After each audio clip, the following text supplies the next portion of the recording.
सबसे पहले तो एक काम कीजिए, अपने हाथ से अपना नाक टच करो। कोई बात नहीं, कर लो। ये मैंने क्यों कहा इसे मैं बाद में बताऊंगा। ऑथर कहते हैं कि 28 दिसंबर 2018 के दिन 3 दिन रह गए थे न्यू ईयर्स के लिए, और मैं भी औरों की तरह ये सोच रहा था कि इस साल मैंने क्या क्या अचीव किया। और टू बी ऑनेस्ट, मैं ज्यादा खुश नहीं था अपनी अचीवमेंट से, खासकर कि अपनी हेल्थ से।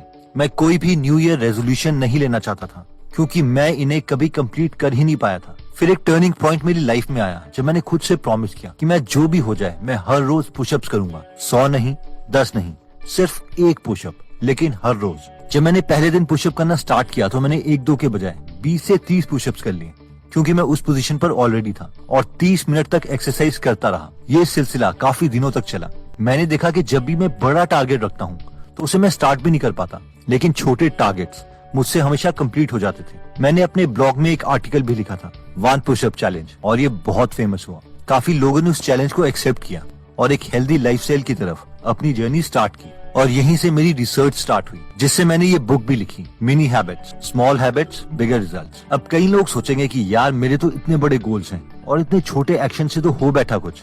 तो इसके लिए ऑथर 2 आर्ग्यूमेंट देते हैं। पहला, छोटे काम एक्चुअल में कंप्लीट करना बहुत आसान है बड़े कामों से। और सेकंड, हर रोज थोड़ा थोड़ा काम करना बहुत ज्यादा इम्पैक्ट क्रिएट करता है एक ही दिन बहुत ज्यादा काम करने से। आपको याद है कि वीडियो की स्टार्टिंग में मैंने आपको आपका नाक टच करने के लिए कहा था, और आई होप याद होगा और आपने अपना नोज टच भी किया होगा। अगर नहीं किया तो अभी कर लीजिए, ताकि हम इस पॉइंट को समझ सकें कि अगर हम किसी गोल के लिए बहुत कम रेजिस्टेंस रख लेते हैं तो उसे करने के लिए हमें विल पावर की जरूरत नहीं पड़ती, और उसे करना बहुत आसान हो जाता है। इससे हम ये प्रूव कर सकते हैं कि मिनी हैबिट्स काम करती हैं। तो ऑथर बोलते हैं कि अब हमारा गोल ये है कि हम अगले 21 दिनों के लिए ये 8 स्टेप्स फॉलो करें, जिन्हें करने से हम कोई भी हैबिट खुद में ला सकते हैं। जिसमें स्टेप 1 कहता है choose your mini habit and habit plan. ये स्टेप कहता है कि अपनी मिनी हैबिट चूज करो।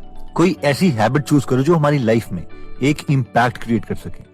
For example pushup, writing, dancing, going to the gym etcetera. हमें 4 से ज्यादा हैबिट्स पर एक साथ काम नहीं करना चाहिए, चाहे कुछ भी हो जाए।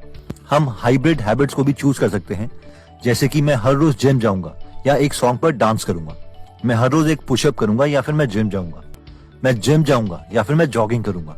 अब जैसे ही हमने डिसाइड कर लिया कि हमें करना क्या है, उसके बाद हमें अपनी हैबिट को स्टूपिडली स्मॉल बनाना पड़ेगा, यानी इतना छोटा बनाना पड़ेगा कि हम उसे कभी भी मिस ना करें, चाहे हम वेकेशन पे हो, बहुत बिजी हो, कुछ भी। फॉर एग्जाम्पल, ये कहने के बजाय कि मैं 100 पुशअप्स हर रोज करूंगा, हमें ये कहना चाहिए कि मैं 1 पुशअप हर रोज करूंगा, फिर चाहे कुछ भी हो जाए। ये कहने के बजाय कि मैं 20 पेजेस हर रोज बुक के पढ़ूंगा, हम ये कह सकते हैं कि मैं हर रोज कम से कम 1 पेज तो बुक का पढ़ूंगा ही पढ़ूंगा। इसके बाद हमें ये 3-4 मिनी हैबिट्स जो हम डेवलप करना चाहते हैं, हमें ये एक पेपर पर लिखनी है, चाहे वो पेपर एक स्क्रैप पेपर क्यों ना हो। जैसे ही ये स्टेप कंप्लीट हो जाता है, हम नेक्स्ट स्टेप 2 पर आ सकते हैं, जो कहता है use the why drill on each mini habit. ये स्टेप कहता है कि हम किसी भी टास्क को तभी कंप्लीट कर सकते हैं जब उसके लिए हमारे पास बहुत स्ट्रॉन्ग रीजन हो, यानी वाई हो। इसलिए स्टेप 1 में लिखे हुए 2 से 4 मिनी हैबिट्स के पीछे हमें वाई की ताकत लगानी पड़ेगी। फॉर एग्जाम्पल, अगर हमारी मिनी हैबिट थी कि मुझे 1 पुशअप हर रोज करना है, तो हम खुद से पूछ सकते हैं क्यों पुशअप क्यों करना है। तो हम कह सकते हैं कि एक्सरसाइज से मैं फिट रहूंगा, ज्यादा दिन जीऊंगा, और रिसर्च ये प्रूव कर चुकी है कि एक्सरसाइज ब्रेन के लिए इफेक्टिव है, इसलिए इसकी वजह से मैं अपने गोल्स भी अचीव कर पाऊंगा। I hope you got the idea. जब भी हम मिनी हैबिट के लिए एक स्ट्रॉन्ग वाई ढूंढ लेंगे, तो नेक्स्ट स्टेप आता है स्टेप नंबर 3, जो कहता है डिफाइन योर हैबिट क्यूज। यानी हमें खुद के लिए क्यूज डिसाइड करने हैं, जिससे हमें मिनी हैबिट्स की याद आ जाए। क्यूज 2 टाइप के होते हैं, टाइम बेस्ड या फिर एक्टिविटी बेस्ड। फॉर एग्जाम्पल, अगर हम बुक पढ़ने की हैबिट को टाइम बेस्ड क्यू के साथ जोड़ना चाहते हैं, तो हम खुद से कहेंगे कि हर 3 बजे मैं बुक का 1 पेज पढ़ूंगा। अगर हम बुक पढ़ने की मिनी हैबिट को एक्टिविटी बेस्ड क्यू के साथ जोड़ना चाहते हैं, तो हम कह सकते हैं कि हर रात डिनर के इमीडिएटली बाद मैं बुक में से 1 पेज पढ़ूंगा। इसके बाद आता है स्टेप नंबर 4, जो कहता है क्रिएट योर रिवॉर्ड प्लान। ये पॉइंट कहता है कि हर हैबिट के साथ हमें एक रिवॉर्ड जोड़ना ही पड़ेगा। अगर हम एक्सरसाइज का एग्जाम्पल लें, तो वेट को लिफ्ट करने से ऑब्वियसली हमें रिवॉर्ड मिलता है, जो कि है एक अट्रैक्टिव बॉडी, लेकिन इसके लिए टाइम लगता है, कम से कम 4 से 5 महीने। और ये डिलेड रिवॉर्ड हैबिट बनाने के लिए अच्छा नहीं है। हैबिट बनाने के लिए ब्रेन को कोई इंस्टेंट रिवॉर्ड चाहिए। अब ऑब्वियसली ये रिवॉर्ड कोई शुगर या केक तो हो नहीं सकता, वरना एक्सरसाइज करने का फायदा ही क्या है। इतनी कैलोरीज तो हम बर्न भी नहीं करेंगे जितनी खा लेंगे। तो ऑथर कहते हैं कि उन्होंने अपनी मैक्सिमम मिनी हैबिट्स के साथ लाफ्टर को जोड़ रखा है। वो कोई अचीवमेंट करने के बाद कोई बहुत ही शॉर्ट कॉमेडी वीडियो क्लिप देख लेते हैं। तो अगर हम चाहें तो हम भी इस आइडिया को यूज कर सकते हैं। हर हैबिट परफॉर्म करने के बाद कोई कपिल शर्मा की शॉर्ट वीडियो क्लिप हम देख सकते हैं, या फिर अपनी क्रिएटिविटी यूज करके कोई और अच्छा रिवॉर्ड सिस्टम यूज कर सकते हैं। इस स्टेप के बाद आता है स्टेप नंबर 5, जो कहता है राइट एवरीथिंग डाउन। एक स्टडी में पता चला है कि जब भी हम कोई पॉजिटिव या नेगेटिव थॉट एक पेपर पे लिखते हैं तो उससे हमारे ब्रेन में ज्यादा इम्पैक्ट क्रिएट होता है। इस स्टेप को यूज करने के लिए काफी स्ट्रैटेजीज हैं, जैसे कि हम एक बड़ा कैलेंडर खरीद के अपने रूम में लगा सकते हैं और अपनी प्रोग्रेस ट्रैक कर सकते हैं। और जिस दिन हम अपनी मिनी हैबिट को परफॉर्म करेंगे उन डेज में हम बड़ा टिक या बड़ा क्रॉस लगा देंगे। ये कई लोगों को यूजलेस लग सकता है, लेकिन ब्रेन इन एक्टिविटीज पर रिस्पॉन्ड करता है और हमारे ब्रेन में डोपामिन रिलीज होता है, जिससे इंस्टेंट सेटिस्फैक्शन मिलती है। और ये एक छोटा रिवॉर्ड सिस्टम भी है ब्रेन के लिए। नेक्स्ट आता है स्टेप नंबर 6, जो कहता है थिंक स्मॉल थिंक बिग। तो हमने बहुत बार कहावत सुनी है, लेकिन ये स्टेप कहता है कि थिंक स्मॉल। इस स्टेप का मतलब ये है कि हमने गोल तो बड़े ही रखने हैं, लेकिन एग्जीक्यूशन के लिए ये ध्यान रखना है कि हर रोज हम कम से कम एक छोटा स्टेप तो कंप्लीट करें ही करें। इसके लिए एक एग्जांपल लेते हैं। मान लीजिए हमने कोई एक्शन डिसाइड किया, let's say 100 pushups a day. तो अगर मैं आपसे दिन में 10 बार पूछूं कि आप 100 पुशअप्स अभी करना चाहते हैं, अगर मैं आपको 10 बजे पूछता हूँ, 3 बजे पूछता हूँ, 7 बजे पूछता हूँ, फिर शाम के 10 बजे पूछता हूँ, 11 बजे पूछता हूँ, तो आपका आंसर हर वक्त डिफरेंट होगा। क्यों?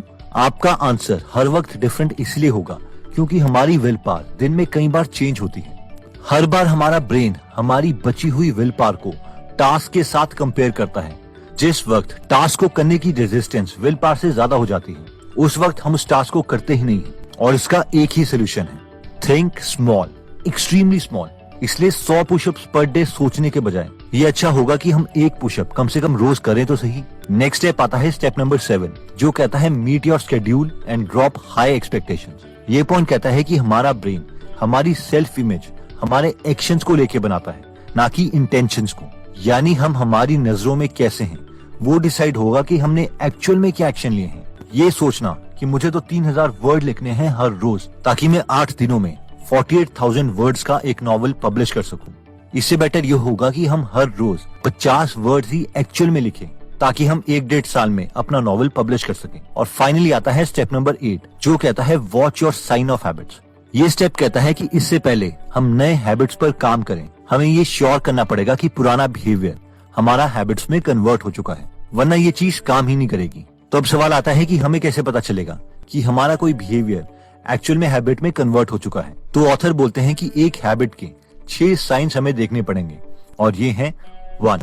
नो रेजिस्टेंस, यानी हमें कोई काम आसान लगने लगा है तो मोस्ट प्रोबेबली वो हैबिट में कन्वर्ट हो चुका है। 2. आइडेंटिटी, यानी हम ये नहीं कहते आज मुझे रनिंग के लिए जाना है, हम रनिंग को अपने दिन का पार्ट ही समझते हैं और हम सोचते हैं कि मैं तो हर रोज ऐसा ही करता हूँ। 3. माइंडलेस एक्शन, यानी जैसे ही किसी एक्टिविटी को करने का टाइम आता है तो हम उसे कर देते हैं। हमारे और हमारे ब्रेन के बीच में कोई डिस्कशन नहीं होती कि वो टास्क करना है या नहीं। 4. हमें कभी दिन में टेंशन नहीं होती कि ओ यार आज तो शाम को मुझे पुशअप्स भी करने हैं। 5. नॉर्मलाइजेशन, यानी हमें कोई एक्साइटमेंट नहीं होती कि हमें कोई काम करना है क्योंकि अब वो डेली रूटीन बन चुका है। 6. दे आर बोरिंग, यानी अब हमें उस टास्क को करने में उतना मजा नहीं आ रहा क्योंकि हम उसे इतनी बार कर चुके हैं कि अब हमारे लिए वो टास्क बोरिंग हो चुका है। तो अगर हमें ये साइंस किसी एक्टिविटी में दिखाई देते हैं तो कॉन्ग्रेचुलेशंस, वो बिहेवियर हमारा हैबिट में कन्वर्ट हो चुका है और हम नेक्स्ट हैबिट्स पर काम कर सकते हैं। ऑल्दो अपनी बुक में ऑथर कहते हैं कि हमें कई हैबिट्स के लिए 21 दिन से ज्यादा या 21 दिन से कम भी लग सकते हैं, लेकिन कोई भी हैबिट बनाने के लिए हमें ये 8 स्टेप्स तो करने ही होंगे। और दोस्तों ये 8 स्टेप्स हमने देखे थे। Step number 1, choose your mini habit and habit plan, यानी सबसे पहले वो मिनी हैबिट्स चूज कर लो जो हम खुद में लाना चाहते हैं, जिससे हमारी लाइफ में सबसे बड़ा इम्पैक्ट क्रिएट होगा। Step number 2, use the why drill on each mini habit, यानी हर मिनी हैबिट के पीछे एक स्ट्रॉन्ग वाई ढूंढो, स्ट्रॉन्ग रीजन ढूंढो ताकि उस मिनी हैबिट को हम कंटिन्यू कर सके। Step number 3, define your habit cues, यानी ये डिसाइड कर लो कि किस टाइम या किस एक्टिविटी के बाद हम अपनी हैबिट परफॉर्म करेंगे। स्टेप 4, क्रिएट और रिवॉर्ड प्लान, यानी हमें ये डिसाइड करना पड़ेगा कि हैबिट के बाद हम खुद को क्या रिवॉर्ड देंगे। स्टेप 5, राइट एवरीथिंग डाउन, हर एक स्टेप को पेपर पर लिखो क्योंकि ये स्टडी से प्रूव्ड है कि लिखने से हमारा ब्रेन टास्क को ज्यादा सीरियसली लेता है। स्टेप 6, थिंक स्मॉल, यानी खुद से कमिटमेंट करनी है कि कुछ भी हो जाए, वेकेशंस हो या एग्जाम्स हो, मिनिमम इतना टास्क तो मैं हर रोज करूंगा ही करूंगा। Step 7, meet your schedule and drop high expectation. अब नेक्स्ट कम से कम 21 दिनों तक हमें ये टास्क रोज करना है और हर हैबिट बहुत छोटी है, इसलिए करने में हमें कोई प्रॉब्लम नहीं होनी चाहिए। और फाइनली हमने देखा था स्टेप नंबर 8 जो कहता है watch your science of habits, यानी ये हमेशा चेक करते रहो कि हमारा बिहेवियर हैबिट में कन्वर्ट हुआ कि नहीं हुआ। और अगर अभी वो हैबिट में कन्वर्ट नहीं हुआ है तो नेक्स्ट हैबिट्स को अभी ट्राई मत कीजिए। दोस्तों वो कहावत है ना कि हमारे थॉट्स हमारा बिहेवियर डिसाइड करते हैं, हमारा बिहेवियर हमारे एक्शंस डिसाइड करता है और हमारे एक्शन हमारी हैबिट डिसाइड करते हैं। और एक बार अगर हैबिट बन गई तो वो हमारी डेस्टिनी डिसाइड करेगी। तो अगर आप हैबिट्स को इंप्रूव करना चाहते हैं और हैबिट की साइंस को डिटेल में समझना चाहते हैं तो मैं रेकमेंड करूंगा कि आप atomic habit, power of habits और ब्रेन रूल्स बुक जरूर पढ़ें। अगर आप इन बुक्स की समरी हिंदी में फ्री में सुनना चाहते हैं तो आप गीगल ऐप डाउनलोड कर सकते हैं। अगर आप हमारी वीडियोस मिस नहीं करना चाहते तो हमारा पेज लाइक करने के बाद 3 डॉट्स के बटन को प्रेस करके फॉलो के बटन को सिलेक्ट कीजिए और फाइनली सी फर्स्ट के ऑप्शन को सिलेक्ट कर लीजिए। इससे आपको हमारी हर पोस्ट मिलती रहेगी। जय हिंद।